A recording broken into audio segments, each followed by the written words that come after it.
இங்கேருந்து போய் தொடங்கி போகிறதுக்கு இதுவாகும் சார். உங்கள் காலேஜில் காமிங்க.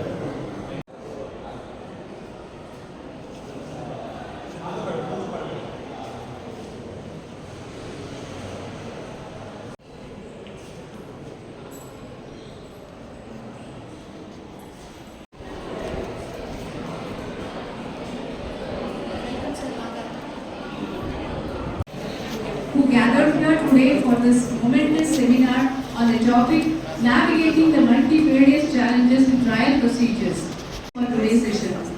I proudly announce that this is our first seminar in this calendar year in our institution.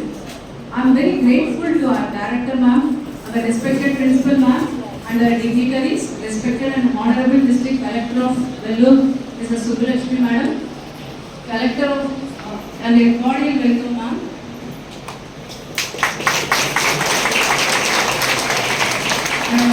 Respected Dr. A and a senior professor, press members adding just to this function with their esteemed presence.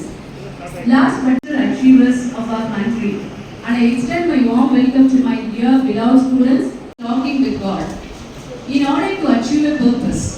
So let's begin the program by seeking the blessing of Almighty to be the usher in a new era in its criminal justice system with the introduction of 3 groundbreaking laws that will replace existing substantive and procedural criminal laws, Bharatiya Nyaya Sanhita, that are likely to transform how criminal matters are approached in India, and they bring notable changes to the procedures for criminal investigation and prosecutions. An efficient functioning of criminal justice system. We will now have a lamp lighting ceremony. To do the honor, may I please and request our dignitaries or respect.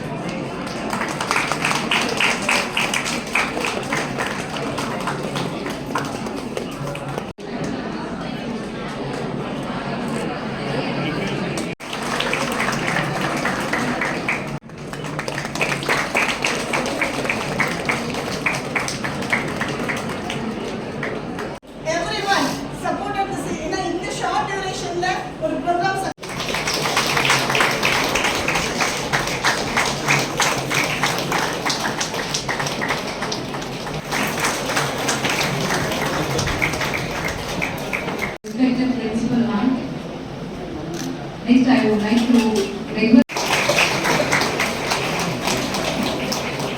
Next, I would like to request our.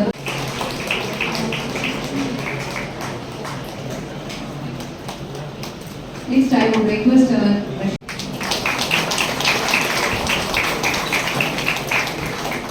Next, I would like to request our Professor Mr.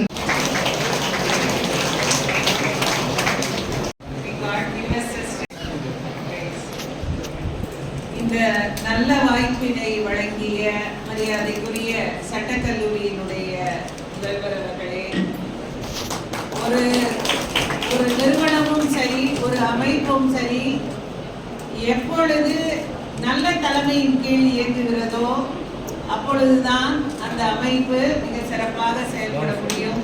அந்த வகையிலே நம்முடைய madam அவர்கள் இந்த கல்லூரியை மிக சீரும் சிறப்புமாக நல்வழிப்படுத்தி இங்கே சட்டக்கல்லூரியிலே பயின்று கொண்டிருக்கிற மாணவ செல்வங்களை இந்த மாநிலத்தில் இந்த நம் நாட்டில் மிகச்சிறந்த வழக்கறிஞர்களாக ஆக்கக்கூடிய பொறுப்பு உங்களுக்கு இருக்கிறது. அதை நீங்கள் மிக சிறப்பாக உங்களுடைய ஆசிரியர் பெருந்தகைகளோடு செய்வீர்கள் என்ற நம்பிக்கை எங்களுக்கு எழுந்துள்ளது. அதே போல இந்த புதிய குற்றவியல் சட்டங்கள் குறித்த ஒரு நாள் கருத்தரங்கிற்கு வருகை தந்திருக்கிற, சென்னையிலிருந்து வருகை தந்திருக்கிற டாக்டர் விஜயலட்சுமி அம்மா அவர்களே, இங்கே வருகை தந்திருக்கிற மேடம் பாரதி, ப்ரொஃபசர் பாரதி அவர்களே, மற்றும் மேடையிலே வீற்றிருக்கிற ப்ரொஃபசர் சதீஷ் ஐயா அவர்களே, அனைத்து பேராசிரியர் பெருந்தகைகளே, இங்கே கூடியிருக்கிற சட்டக்கல்லூரியினுடைய மாணவ செல்வங்களே, சட்டம் பயில்வது என்பது நீங்கள் எல்லாம் கொடுத்து வைத்திருக்கிறீர்கள். அதாவது சட்டத்தை படிச்சவங்களுக்கு தான் உலகத்துல அவ்வளவு விஷயமும் தெரியும். உண்மையிலே சட்டம்ங்கிறது அவ்வளவு சாதாரண விஷயம் கிடையாது. மருத்துவராக இருந்தால் அவர்கள் உடல் சார்ந்த விஷயங்களை பற்றும் மட்டும்தான் இருப்பாங்க. ஆசிரியர்னா பள்ளிக்கூடத்துல மாணவர்களுக்கு பள்ளி படிப்பை மட்டும் சொல்லிக் கொடுப்பவர்களாக இருப்பார்கள். ஆனால் சட்டம் என்பது இந்த சமுதாயம் ஒரு சமுதாயம் ஒரு ஆரோக்கியமான சமுதாயமாக, நல்ல சமுதாயமாக, சட்டத்திற்கு உட்பட்டு செயல்படக்கூடிய சமுதாயமாக இருக்க வேண்டும் என்றால் நல்ல வழக்கறிஞர்களும் நல்ல நீதிபதிகளும் இருந்தால் மட்டுமே முடியும். அப்பேற்பட்ட நல்ல வழக்கறிஞர்களையும் நல்ல நீதிபதிகளையும் உருவாக்குகிற இடம்தான் சட்டக்கல்லூரி. நமக்கெல்லாம் தெரியும் நம்முடைய சென்னை சட்டக்கல்லூரியின் பெருமைகள். நம்முடைய சென்னை ஹைகோர்ட்டுடைய ஹைகோர்ட் ஆஃப் மெட்ராஸ் என்றால் சுப்ரீம் கோர்ட்டுக்கு அப்புறம் மிகச்சிறந்த ஹைகோர்ட்டுகளில் ஒன்றாக கருதப்படுகிற மெட்ராஸ் ஹைகோர்ட். ஆக நீங்களெல்லாம் இன்னைக்கு இருக்கிற ப்ரொஃபஷனல் கோர்ஸ்ல அதிகமான ஸ்கோப் உள்ள ப்ரொஃபஷனல் கோர்ஸ் என்னது அப்படின்னா லா தான். நிறைய corporate law, intellectual property rights, இப்படி பல வகையான சட்டங்கள்ல பல ஒரு மணி நேரம் அப்பியர் ஆயினா லட்சக்கணக்கில் இன்னைக்கு சம்பளம் வாங்கக்கூடிய வழக்கறிஞர்கள் எல்லாம் நாங்கள் அரசு வழக்குகளுக்கு செல்லும் பொழுது ஹைகோர்ட்டிலும் சரி, அதே போல டெல்லியிலே சுப்ரீம் கோர்ட்டிலும் பார்த்திருக்கிறோம். ஆக அறிவுக்கு கூடிய கரெக்டான ஒரு நல்ல ஒரு மிகச்சிறந்த நீங்கள் உங்கள் அறிவை, சட்ட அறிவை, திறமைகளை வளர்த்து கொண்டால் உங்களுக்கு வானம்தான் இல்லை என்று சொல்லக்கூடிய அளவு ஸ்கோப் உள்ள ஒரு படிப்பு தான் என்னது சட்ட படிப்பு. அதே போல இன்னைக்கு இன்னைக்கு சுப்ரீம் கோர்ட்டும் சரி, ஹைகோர்ட், இந்த கேசஸ் எல்லாம் நம்ம நெட்ல பார்க்கக்கூடிய வாய்ப்புகள் உங்க எல்லாருக்கும் இருக்கு. முன்னாடி எல்லாம் சட்டக்கல்லூரி மாணவர்கள்ட்ட புத்தகத்துல படிப்போம், கேஸ் ஸ்டடிஸ் படிப்போம், லீவ்ல ஹைகோர்ட்லயோ பாத்தீங்க. இன்னைக்கு ஹைகோர்ட்ல சுப்ரீம் கோர்ட்ல நடக்கிற கேசஸ் ஆன்லைன்ல பார்க்கக்கூடிய ஒரு வாய்ப்பு நிறைந்த ஒரு உலகத்தில் நீங்கள் எல்லாம் வாழ்ந்து கொண்டிருக்கிறீர்கள். ஆக உங்களுடைய நேரத்தையும் இந்த தகவல் தொழில்நுட்ப முன்னேற்றத்தால் கிடைக்கிற வாய்ப்புகளையும் நீங்கள் எல்லாம் பயன்படுத்தி கொண்டால் இந்த மிகச்சிறப்பாக நீங்க செயல்படலாம். அதே போல நம்முடைய டிஎன்பிஎஸ்சி அவர்களாலும் நம்முடைய ஹைகோர்ட்ல நடத்தப்படுகிற subject exam, district judge exam, அந்த எக்ஸாம்லாம் கொஸ்டின் பேப்பரை பார்த்தீங்கன்னா ரொம்ப எளிமை. அதில் உள்ள ஜிகே ரொம்ப எளிமையான ஒரு ஜிகே தான். நீங்கள் இப்போ படிக்கும் போதே அதுக்கு ப்ரிப்பேர் பண்ணால் ரொம்ப எளிமையாக அந்த 50% கடந்தெல்லாம். அது போக உங்களுடைய சட்டங்கள் தான். அதனால உங்களுடைய சீனியர்ஸே நிறைய பேர் கடந்த 3-4 ஆண்டுகளில் நம்முடைய மாநிலத்தில் சப்ஜெக்டாக கிட்டத்தட்ட ஒரு 300 பேர் தேர்ந்தெடுக்கப்பட்டு எல்லாம் ஃப்ரெஷர்ஸ் வேலை பார்த்து கொண்டிருக்கிறார்கள். நீங்க அவங்களெல்லாம் அழைத்து நீங்க அவங்களுக்கு செமினார் நடத்தி அவங்களுக்கு ஒரு நல்ல, நம்ம மாவட்டத்து திருவண்ணாமலையில எல்லாம் நிறைய பேர் பாஸ் பண்ணியிருக்காங்க. அவங்களெல்லாம் அழைத்து இவங்களுக்கு ஒரு நல்ல மோட்டிவேஷனாக நல்ல ஒரு வாய்ப்பை நீங்க ஏற்படுத்தி கொடுக்க வேண்டும் என்பதை இந்த நேரத்தில் கேட்டுக்கொண்டு நம்முடைய மாணவர்களை ஹைகோர்ட்டுக்கு அழைத்து சென்று அவர்களுக்கு சென்னை ஹைகோர்ட்ல உள்ள வழக்குகள் நடைபெறும் விதங்களையும் அங்கே உள்ள இதையும் நீங்க எக்ஸ்போஷர் கொடுக்க வேண்டும் என்பதை இந்த நேரத்தில் தாழ்மையுடன் கேட்டுக்கொண்டு இந்த மாவட்டத்தில் நடக்குகிற நாட்டு நல பணிகள், இந்த உங்க கேம்பஸ் வளாகத்தை சுத்தப்படுத்துதல் போன்ற பணிகளிலும் நம்முடைய மாணவர்களை ஈடுபடுத்த வேண்டும் என்பதையும் இந்த நேரத்தில் தெரிவித்துக் கொண்டு, அதாவது திறமைகளை வளர்த்து கொண்டால் இன்று இளைஞர்களுக்கு தான் எதிர்காலம். அது பிகாம் படிச்சாலும் சரி, பிஏ படிச்சாலும் சரி. முன்னாடிலாம் பிஏ படிச்சா என்ன வேலைன்னு, இன்னைக்கு பிஏ படிச்சுட்டு சைட் பை சைடு கம்ப்யூட்டர்ல சில விஷயங்கள் தெரிஞ்சா என்னவோ வீட்டுல இருந்தே சம்பளம் வாங்கிட்டு இருக்காங்க. அதே போல வீட்டுல இருந்தே வழக்காடக்கூடிய வாய்ப்புகள் எல்லாம் இன்று வழக்கறிஞர்களுக்கு இருக்கிறது. தயவு செய்து நீங்கள் இந்த வாய்ப்புகள் அனைத்தையும் தெரிந்து கொண்டு புரிந்து கொண்டு இந்த இளம் பிராயத்தில் இந்த பள்ளி படிப்பு கல்லூரி படிப்பில் கிடைக்கிற நாட்களும் நேரங்களும் போல் வாழ்க்கையில இந்த நாட்கள் எல்லாம் திரும்பி வரக்கூடிய நாட்கள் இல்லை. அவ்வளவு நிறைய நேரம் உங்களுக்கு இருக்கிறது.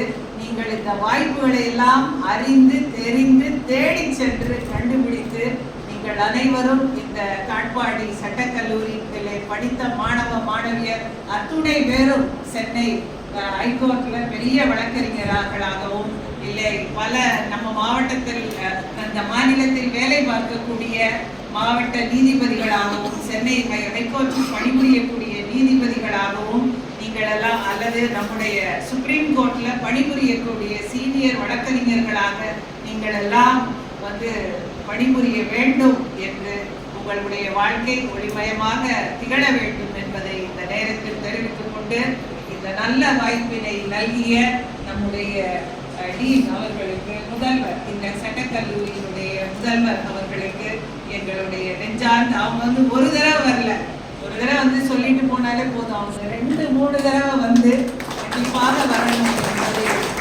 வலியுறுத்தினார்கள். எங்களுக்கும் சட்டக்கல்லூரிக்கு வரணும் அப்படிங்கிறது சட்டம் எங்கள் குடும்பத்திற்கும் ரொம்ப நெருங்கிய துறை. என்னுடைய தந்தை ஒரு வழக்கறிஞர், அதனால சென்னை போகும்பொழுதெல்லாம் எங்களை சட்டக்கல்லூரிக்கு அழைத்து செல்வார்கள். அதே போல எங்களுக்கு சட்ட கல்லூரி இந்த இது மேல இயற்கையாகவே ஒரு எந்த சுப்ரீம் கோர்ட்ல ஒரு கேஸ் வருதுன்னு நம்ம இதுல வரும்பொழுது அதை பற்றி உடனடியாக டிஸ்கஸ் பண்ணி இந்த கோர்ட்ல இந்த கேஸுக்கு இப்படிதான் ஜட்ஜ்மெண்ட் வரும் அப்படின்னு சொல்லுவாங்க. ஆனா அந்த ஜட்ஜ்மெண்ட் 6 மாசம் கழிச்சு வந்தா கிட்டத்தட்ட அதை போலதான் இருக்கும். அந்த மாதிரி ஒரு இன்சைட்ஸ் எல்லாம் வழக்கறிஞர்கள் டெவலப் பண்ணிக்க முடியும். அது ஆழ்ந்த சட்ட அறிவு, நுணுக்கமான சட்ட அறிவு இருந்தால் அதுக்காக தான் இப்பொழுது நீங்கள் எல்லாம் இன்டர்நெட்ல அந்த சுப்ரீம் கோர்ட் கேசஸ் உடைய கோர்ட்ல நடக்கிற முக்கியமான கேசஸ நீங்க எல்லாம் லைவ் இதை பார்க்கணும். நீங்க பெரிய ஸ்கிரீன்ல அதெல்லாம் இந்த மாணவர்களுக்கு போட்டு காட்ட வேண்டும் என்பதை இந்த நேரத்தில் தெரிவித்துக் கொண்டு இந்த நல்ல வாய்ப்பினை நல்கிய சட்டக்கல்லூரி முதல்வர் அவர்களுக்கும் அனைத்து பேராசிரியர் பெருமக்களுக்கும் மீண்டும் ஒரு முறை நன்றி தெரிவித்து மிக சரியான நேரத்தில் புதிய குற்றவியல் சட்டத்தை குறித்த ஒரு நாள் கருத்தரங்கை சிறப்பாக ஏற்பாடு செய்திருக்கிறீர்கள். நல்ல வல்லுநர்களை எல்லாம் அழைத்து இங்கு பேசுவதற்கு வாய்ப்பு நல்கி இருக்கிறீர்கள். தமிழ்நாடு அரசு நம்முடைய ஒவ்வொரு மாநிலத்திலும் ஒரு சட்டக்கல்லூரி 2 சட்டக்கல்லூரி தான் இருக்கும். நம்முடைய தமிழ்நாடு அரசு 15 சட்டக்கல்லூரிகளை ஏற்படுத்தி நம்முடைய இளம் தலைமுறையினர் நிறைய பேர் சிறந்த வழக்கறிஞர்களாக வர வேண்டும் என்பதற்காக தமிழ்நாடு அரசு மிகப்பெரிய பணி. 15 சட்டக்கல்லூரி எத்தனை மாநிலங்கள் இருக்கும்னு சொல்ல முடியாது. அப்படிப்பட்ட ஒரு சிறந்த வாய்ப்பை அரசு நமக்கெல்லாம் வழங்கி இருக்கிறது. நீங்கள் அந்த வாய்ப்பை பயன்படுத்தி மிகப்பெரிய வழக்கறிஞர்களாகவும் நீதிபதிகளாகவும் உருவாக்க வேண்டும் என்பதை illustrious advocates and judges எல்லாம் கொண்ட மாநிலம் நம்முடைய மாநிலம். அதை போல நீங்கள் எல்லாம் உருவாக்க வேண்டும் என்பதை இந்த நேரத்தில் பதிவு செய்து கொண்டு நல்ல வாய்ப்பு அளித்தமைக்கு